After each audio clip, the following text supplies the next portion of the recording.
nós já tínhamos, né, dentro da Macroserra, alguns leitos que haviam sido habilitados pelo Ministério da Saúde. Entre eles eram os leitos do Hospital São Carlos de Farroupilha e o Hospital Arcanjo São Miguel em Gramado. Só que esses leitos eles ainda não haviam entrado em funcionamento porque os hospitais estavam montando as suas equipes, né? Então eles tinham nos pedido uns dias para colocar esses leitos então à disposição da Central de Regulação. Então, essa semana a gente fez um movimento muito grande junto aos municípios, os prefeitos, né, tiveram todo um engajamento através das suas associações, né, dos seus conselhos municipais, junto com os hospitais, com as instituições e com a coordenadoria. Então, nós colocamos os leitos em funcionamento, os que já estavam habilitados. Fora isso, também os prefeitos fizeram uma mobilização junto às instituições de compras de leitos, né? Compras particulares de leitos, para que esses leitos pudessem atender pacientes SUS. Então, o município de Bento fez essa aquisição junto com outros municípios da região e entraram também mais leitos disponíveis no Hospital Tacchini.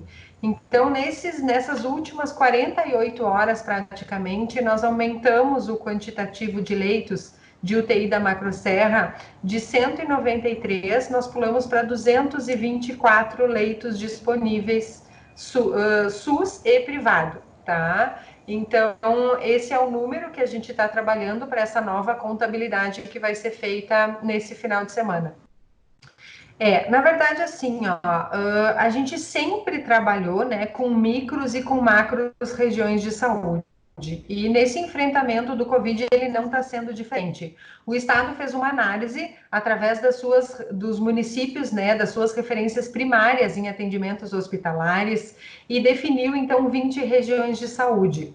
Então, considerando a Macroserra, nós ficamos uma região de saúde Covid, que é como a gente chama, né? Nessa semana teve um movimento de alguns prefeitos de uma divisão dessa região, só que a gente também tem que levar em conta que quando a gente começa a ter um avanço da doença, né, um avanço de internações clínicas, de internações de UTI, esse quantitativo transformado em percentual, ele muda conforme a disponibilidade de leitos, né? A gente tinha uma manifestação até dos campos de cima da serra que solicitavam a divisão, né, e a transformação de uma região específica dos campos de cima da serra.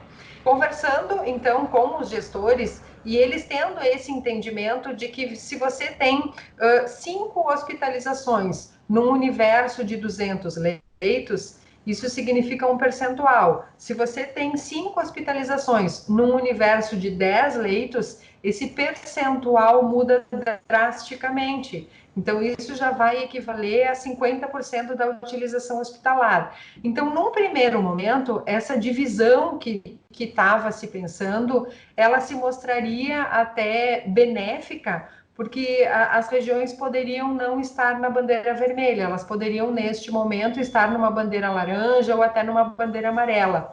Mas com esses quantitativos reduzidos, a probabilidade de repente, num pequeno acréscimo de internações, esse índice se elevar e rapidamente se passar para uma bandeira vermelha ou preta. Então, momentaneamente, seria uma decisão benéfica, mas logo ali na frente se corria um risco muito maior.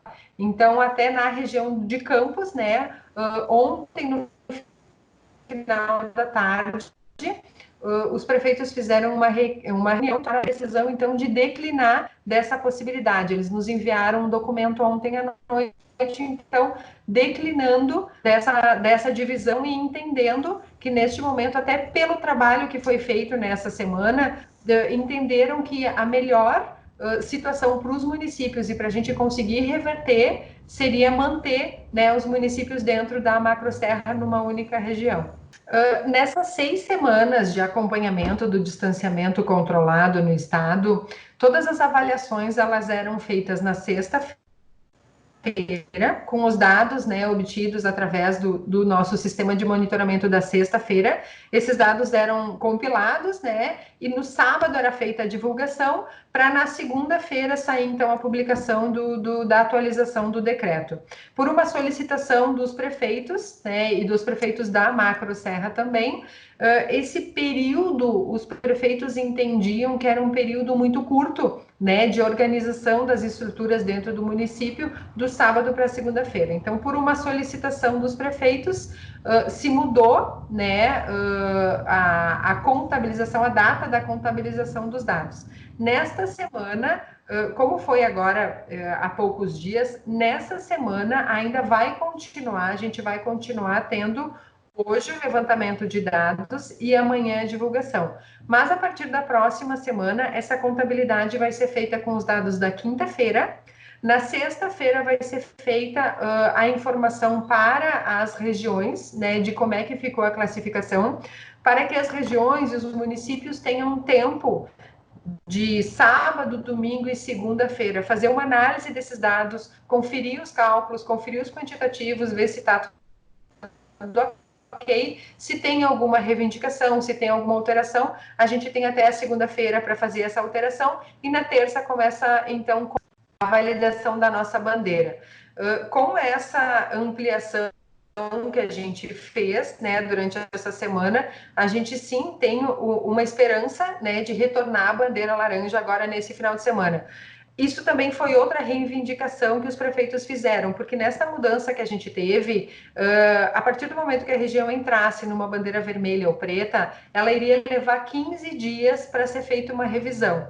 Então, foi solicitado também, e o governo do estado foi sensível a esse pedido, da gente fazer essa revisão nesta primeira semana, neste primeiro momento, não em 15 dias, mas sim em 7. Então, amanhã vai ter uma nova análise com os dados de hoje e a gente tem sim uma esperança, a gente tem uma expectativa muito grande de retornar à bandeira laranja.